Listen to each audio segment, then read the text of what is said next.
Hello everyone, I'm Peter Waller. I'd like to start by telling you something fun.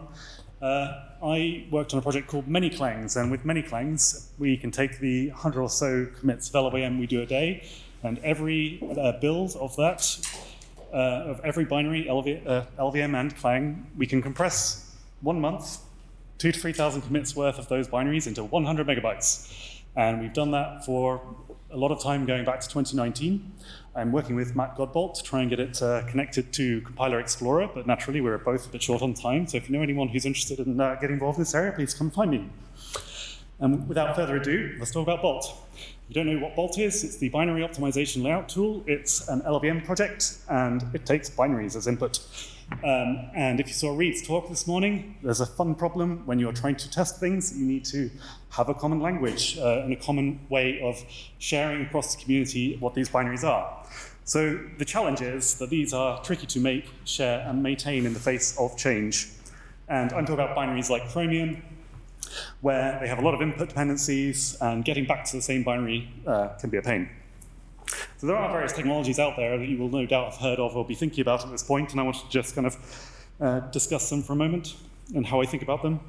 On the one hand, you've got Docker as a containerization in general, that you can basically have an environment where your execution is somewhat controlled and you're not just pulling whatever you've got installed on your machine into your build. And Docker's great, but my opinion is it doesn't necessarily help you figure out how to define your image. Similarly, you've got people talk about systems like Bazel, and there are lots of closed source build systems out there that solve these kinds of problems. But a lot of these things, what they do is they define a build system. So what you're lacking is actually a software distribution, which is where Nixos comes in. It's defined as build from source. So you can request something like Chromium, where you're building Chromium from source, but not just Chromium, but everything in the entire stack, right the way back to Bootstrap. And you can do that somewhat efficiently. It's very difficult in general to declare reproducible builds, because when you build a lot of software, those software from the open source community can do anything in their build system. But you can declare reproducible build inputs in the Nix environment, because you can go back and get the things that have been built the first time, and that puts you in a situation where you can at least get into the exact same build environment for the artifact you're interested in.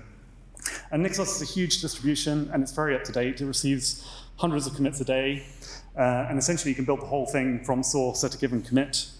It enables you to diff the whole distro across these changes, and it's also extendable in a way that matters. So for Bolt, we need to compile our binaries in a particular way, and we want to explore binaries that have been built in exotic ways, but we can actually define general primitives that let us rebuild a diverse array of software in new and different ways. So we can define, I want all the packages built with emit-relocs, for example. To go back to Reed's talk, what's the URL? Well, I can put up a piece of information on screen like this and say, this is enough to get an exact Chromium binary. And it contains a commit hash, which is the commit hash of the Nixpkgs repository. And you can acquire this Chromium binary in a minute or two if you're in the right environment, so with a reasonable network connection. And again, with the override mechanisms, we can actually change the properties of that build in kind of arbitrary ways all the way through the dependency stack, which is very useful. So this talk is a call to action at 2:15 today. There's a roundtable maintaining reproducible test binaries. If anything I've talked about is of interest to you to do today, then come and find me. And in general, I don't want to say there's one right way to do anything. I'm interested to hear about your experience of solving problems in this space. What open source methods can we use in LLVM to reproduce non-trivial binaries? Thank you for listening.